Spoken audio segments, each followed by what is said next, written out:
Arsenal's quadruple hopes remains intact, and I'm super excited and super happy about the performance that the guys displayed. Of course, this is time for us to react to the first leg of the first set of games of the Champions League games that went down to this evening or this night. This is, midnight, me recording this game. Normally or usually I'm supposed to record the reaction tomorrow morning, but have fun, woke me up, and then the old balls and everything happening online. We just have to say something about the whole thing, because they are kind of overshadowing the main reason or the main event of the night, and that is the UEFA Champions League. So we're not going to give them that space here. Of course, let us start with Bodo Glimt and Sporting Lisbon. Sporting Lisbon, you just have to give them a round of applause. Going into this game, I was thinking, okay, Bodo Glimt is another round. They're probably going to just pack the bus, which they did, but it didn't really pan out for them. Kudos to Sporting this, because I saw the game from start to finish. They kept attacking. I felt like they should have scored like 2 or 3 goals in the first half, but Sporting but Bodo Glimt were able to hold them and everything. But it was all down to Sporting Lisbon not taking a whole lot of their chances.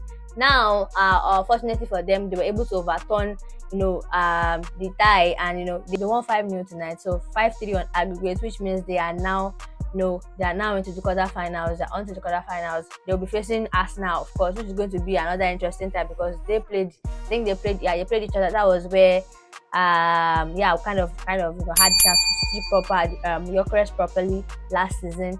Now, of course, the next game we're talking about is the Real Madrid Manchester City game. Bernardo Silva coming with a red card that kind of spoiled the whole plan for Manchester City.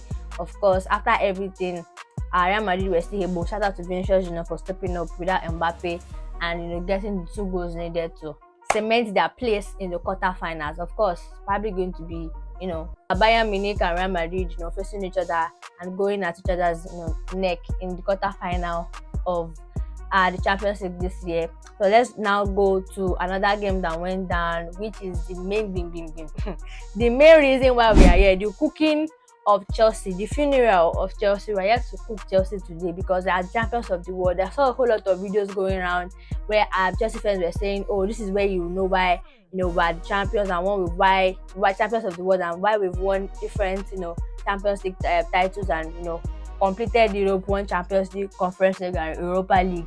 But they also forgot that they are also facing the current champions of the Champions League, and they did not get there by mistake. This is the same thing that trashed Inter Milan 5-0.